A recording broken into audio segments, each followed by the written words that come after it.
जय हिंद दोस्तों। Indian army जिंदाबाद। मेरे देश के युवा जिंदाबाद। अग्निपथ भर्ती प्रक्रिया, अग्निपथ भर्ती प्रक्रिया जो हमारे देश में आया है, हमारे देश के युवाओं को सच में अग्निपथ पर लेकर चला गया है। जो अग्निपथ यह भर्ती आया है, हमारे देश के युवाओं को सच में अग्निपथ पर लेकर चला गया है। हमारे देश के युवा हर जगह तोड़ फोड़ कर रहे हैं, आगजनी कर रहे हैं, लेकिन हमको नहीं लगता है कि हमारे देश के युवा ही ये कर सकते हैं, नहीं कर सकते हैं। तो मैं अपने देश के युवाओं से एक छोटा सा अपील करना चाहता हूँ।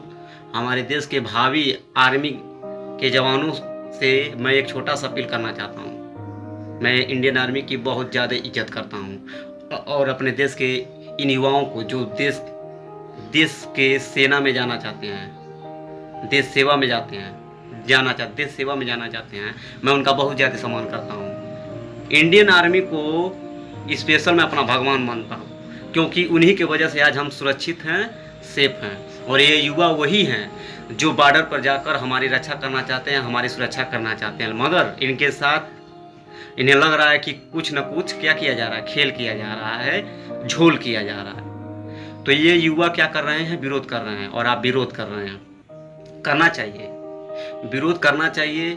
मैं इसका फुल सपोर्ट करता हूँ, मगर शांतिपूर्वक विरोध करना चाहिए। आंदोलन कीजिए, आप शांतिपूर्वक आंदोलन कीजिए। गांधी जी का जो आंदोलन का जो तरीका था, आप उस तरीके को अपनाइए ना। बड़े से बड़े अंग्रेजों को उन्होंने झुका दिया था, आप भी झुका सकते हैं। बस अपने आंदोलन को मजबूत रखिए, शालीनता से रखिए, सावधानी से रखिए, तब जाके आपका ये आंदोलन लंबा जाएगा और सरकार को झुकने पर मजबूर कर देगा। अगर सरकार आपके साथ गलत कर रहा है, आपके भावनाओं के साथ खिलवाड़ कर रहा है, अगर आपके मौलिक अधिकार, आपके अधिकारों के साथ वो क्या कर रहा है, खिलवाड़ कर रहा है, आपके अधिकारों का वो हनन कर रहा है, तो सरकार को झुकना पड़ेगा। लेकिन अगर आप गलत कदम उठाएंगे, तोड़ फोड़ करेंगे, हर जगह आगजनी करेंगे, तो सरकार को क्या एक मौका मिल जाएगा आपको गिरफ्तार करने के लिए, आपको तोड़ने के लिए। आप एकजुट कभी नहीं हो पाएंगे। कहीं उधर तोड़फोड़ हो रहा है, कहीं उधर तोड़फोड़ हो रहा है, इस तरह करेंगे तो आंदोलन नहीं हो पाएगा, आपकी बातों को कोई नहीं मानेगा। आपने किसान आंदोलन को देखा, किसान आंदोलन कितने अच्छे तरीके से हुआ।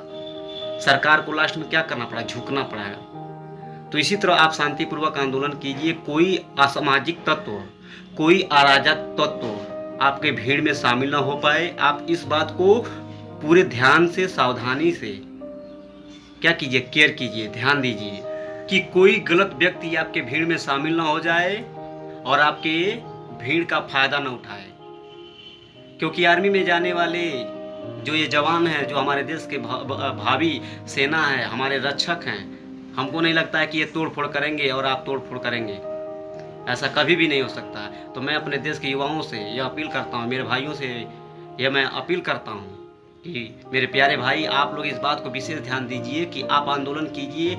आपके आसपास आंदोलनकारी हैं कि विनाशकारी हैं, इस बात को भी आप विशेष कर ध्यान दीजिए कि कोई भी सरकारी संपत्ति को क्षत न पहुंचाए। अगर कोई ऐसा उपद्रव कर रहा है तो आप लोगों स्वयं उसे पकड़िए और क्या कीजिए, पुलिस के हवाले कीजिए कि यह व्यक्ति हमारे समूह का नहीं है जो तोड़ फोड़ कर रहा है, आगजनी कर रहा है, ये मेरे समूह का नहीं है, यह आया है हमारे आंदोलन को बंद कराने के लिए और हमें गलत साबित करने के लिए।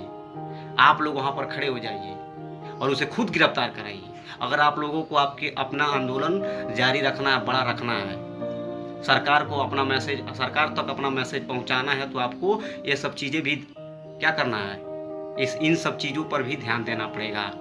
नहीं तो कोई भी आएगा, उपद्रव मचाएगा और दोषी कौन होगा, आप लोग होंगे। आपके भावनाओं के साथ खिलवाड़ किया जाएगा, किया जा रहा है, फायदा उठाया जा रहा है, लेकिन आप लोग सचेत नहीं हो पा रहे हैं, ध्यान नहीं दे पा रहे हैं। तोड़ फोड़ करने वाला कोई आर्मी का जवान नहीं है, कोई युवा पीढ़ी नहीं है, कोई ना कोई ऐसा अराजक तत्व है जो तोड़ फोड़ कर रहा है और आपके आंदोलन को ध्वस्त करना चाह रहा है। तो मैं यही कहूँगा, फिर से यही कहूँगा कि आप लोग इस बात को विशेष कर ध्यान दीजिए कि कोई भी ऐसा कैंडिडेट तो नहीं है, कोई ऐसा व्यक्ति तो नहीं है जो हमारे समूह से बाहर है, जो आ रहा है सिर्फ हमारे आंदोलन भीड़ में शामिल हो जा रहा है और हमारे आंदोलन को समाप्त कराना चाह रहा है, हमें बदनाम कराना चाह रहा है, कोई फायदा उठाना चाह रहा है। देखिए, लूट करने वाला दुकानदार, दुकानों को लूटने वाला कोई युवा पीढ़ी नहीं है, पढ़ा लिखा व्यक्ति नहीं है, आप में से कोई नहीं है। लेकिन जब आप भीड़ शामिल कर रहे हैं, आप लोग भीड़ जुटा रहे हैं, उग्र हो रहे हैं, तो आपके क्रोध का फायदा वो तीसरा उठा रहा है, भीड़ में शामिल हो जा रहा है, दुकानों को लूट रहा है, गाड़ी को फूंक रहा है, ट्रेनें उखाड़ रहा है, उपद्रव मचा रहा है ताकि आपका आंदोलन समाप्त हो जाए। ये कोई भी कर सकता है या करा सकता है ताकि आंदोलन समाप्त किया जाए। तो मेरे भाई, आप लोगों को सचेत होना पड़ेगा, सरकार को अपनी बात मानना ही पड़ेगा, तब मानेंगे, सरकार भी मानेंगे आपकी बात को। लेकिन अगर आप शालीनता से बात को रखेंगे तो